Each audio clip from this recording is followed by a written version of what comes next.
Hello everyone, আসসালামু আলাইকুম। বরাবরের মতো আজকেও আমি আমার সারাদিনের নিউ ব্লগ নিয়ে আসলাম। তো সকালে উঠে দেখেন আমার ছেলে এখনো ঘুমায়। সকালে কেন যেন উঠতেই চায় না, খুব জোর করে উঠাইলাম আজকে। তো দেখেন উঠার পর সে বলছে আমি টিভিতে কার্টুন দেখবো, মানে টিভি দেখবে। তো টিভি দিয়ে দিলাম। তো টিভি দিয়ে ওর জন্য আমি নাস্তা রেডি করলাম। আজকে নুডলস খাওয়াবো। তো খেতে বসে দেখেন কি অবস্থা, মানে না খাওয়ার বাহানা, একা একা খাবে। বলে আম্মু আমি একা একা খাবো, তুমি আমার ভিডিও করো। তো একা একা খাওয়ার চেষ্টা, খাওয়া তো কিছুই হচ্ছে না, শুধু নষ্ট করছে। ইদানিং আমার ছেলেটা কেন জানি খেতে চায় না, মানে খুবই বিরক্ত করছে খাওয়া দাওয়া নিয়ে। তো যাই হোক, এদিকে আম্মুকে বললাম তুমি করলা ভাজিটা করে নাও, কারণ আমার আফসানকে খাওয়ানো হয় নাই, ওকে সম্পূর্ণটা আমি খাওয়াবো। তা আম্মুকে এদিকে করলা ভাজির জন্য ফোন সেট করে দিয়ে গেলাম, যে ভিডিও এখানে আমি ঠিক করে দিয়ে গেছি, তুমি ভিডিও কিছু করো না। তো দেখেন যে অবস্থা, মানে ভিডিওটা কোন দিকে হচ্ছে, ফোনের ক্যামেরা কোন দিকে আছে, আমার আম্মুর কোনো খেয়াল নাই। এই হলো অবস্থা। তারপরে আমার আর কি করার, আমি এসে আবার ক্যামেরাটা ঠিক করে দিলাম। এদিকে যে ভিডিও অর্ধেক কেটে গেছে সেটা আমার আম্মু বুঝতে পারেনি। যাই হোক, এইভাবে আপনাদের ভিডিও দিলাম যে দেখেন এই অবস্থা হয় মাঝে মধ্যে। তো আমি আবার সবকিছু ঠিক করে দিলাম, দিয়ে আমাকে বললাম যে তুমি কি বুঝো নাই ভিডিওটা কোন দিকে হচ্ছিল, আসলে বুঝতে পারে নাই। করলা ভাজি কিন্তু আমাদের বাসার সবারই পছন্দ, আমারও ভালো লাগে, কিন্তু করলার চটচটিটাই বেশি ভালো লাগে। পাশাপাশি ডাল রান্না করা হয়েছিল, বেশি করে ডাল রান্না করলাম যেন 2 দিন হয়ে যায়। তো ভাজি হয়ে গেছে, খুব মজা হয়েছিল। আর এদিকে আমি মাংস রান্না করব, ব্রয়লার মুরগি। আমি সাধারণত মুরগির মানে ব্রয়লার মুরগিটা আমি হলুদের গুঁড়া, মরিচের গুঁড়া, লবণ দিয়ে কিছুক্ষণ মেখে রেখেছিলাম, রেখে তেলে ভালোভাবে ভেজে নিয়ে ওই তেলেই আমি রান্না করব, আলু ছাড়াই মাখা মাখা করে রান্না করব। সব মশলাপাতি দিয়ে দিলাম, দিয়ে ভালোভাবে কষিয়ে নিব। আমি ব্রয়লার মুরগিটা এইভাবে রান্না করলে কেন জানি বেশি ভালো লাগে, এইভাবে আমার হাজবেন্ডও পছন্দ করে।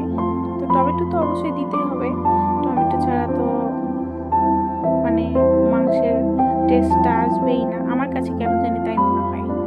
তো সব কিছু মশলা কষানোর পর মাংস দিয়ে ভালোভাবে কষিয়ে নিলাম। তো জিরার গুঁড়া দিয়ে ভালোভাবে কষিয়ে পানি দিয়ে দিলাম, দিয়ে এখন কয়েকটা কাঁচামরিচ দিয়ে দিব শেষের দিকে, দিয়ে হয়ে গেল রান্না আমার মাংস। টেস্টটা কিন্তু খুব মজা ছিল, আমার ছেলে মাংসটা খেতে খুব পছন্দ করে, আমারও কেন জানি ব্রয়লার মুরগি খেতে খুব ভালো লাগে। তো এদিকে আমার ছেলে গোসল করে খাওয়া দাওয়া শেষ, তারপরে দেখেন সে যত সব বাহানা, চকলেট খাবে, একটা খাবে না 2টা খাবে। আগে তো বলতো 3টা, আজকে দেখছি 2টা বলছে। তো 2টা 2 রকমের চকলেট নিয়ে খুব সে খুশি, এখন খাবে চকলেট তাই বলছে, মানে যত দুষ্টুমি। আর এদিকে আমার তো চা একা খাওয়া হয় না, তো আমি ওকে বললাম যে ওষুধ খাচ্ছি, বলতেছে আমি ওষুধই খাবো, মানে বুঝতে পারছে যে এটা চা, আম্মু আমাকে মিথ্যা বলছে ওষুধের কথা, মানে খুবই বুঝে, মানে কথা এখন সব কিছুই ভালোভাবে বুঝতে পারে। তো আমি একটু পানি মিক্স করে দিয়েছিলাম। তো দেখেন দুষ্ট, সারাদিনই দুষ্টুমি করে। এতে দেখেন গাড়ি চালাচ্ছে, পা গুলো কোথায়, আর হাতে দেখেন লক্ষ্য করে কলম দিয়ে হাত পা মানে সব কিছু আঁকাই ফেলছে। আর এই যে দেখেন মানে খেলনার দোকান নিয়ে বসেছে সে। আমার বাসার সামনে 5 দিন ব্যাপী মাহফিল ছিল, তো অনেক খেলনার দোকান, খাবারের দোকান ছিল। তো প্রতিদিন ওর আব্বু অফিস থেকে এসে ও কিনে বাইরে যায়, যে 2-1টা খেলনা কিনে নিয়ে আসে।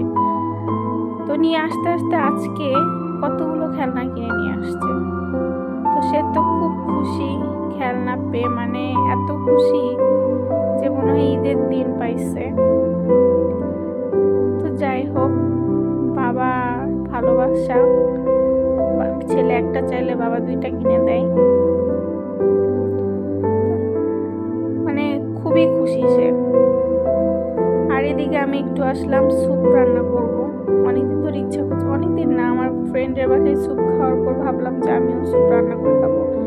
কিন্তু আমি ভেবেছিলাম স্যুপের প্যাকেটে অনেক মানে স্যুপ থাকবে, কিন্তু এই দেখছি খুবই সামান্য বলতে কি অল্প। পানি তো দিয়েছি আমি একটু বেশি দিয়েছি, 2 কাপের জায়গায় আমি একটু 1 কাপ বাড়িয়ে মানে হাফ কাপ বাড়িয়ে দিয়েছি। কিন্তু যাই হোক, আমি ভাবলাম এইভাবেই আমি রান্না করব, দেখা যাক। তো এখানে আমি কিছু মুরগির মাংস, আদা রসুন কাঁচামরিচ গাজর টমেটো, মানে আমার বাসায় যা ছিল সব কিছু দিয়ে ভালোভাবে স্যুপে আমি সিদ্ধ করে নেব। তো আমি দেখি জেলে জেলে যদি স্যুপটা ঘন হয়ে যায় খেতে কেমন লাগে। তা আমি মাঝখানে ডিম দিয়ে দিলাম, একটা ডিম দিয়ে ভালোভাবে নেড়ে চেড়ে নিব।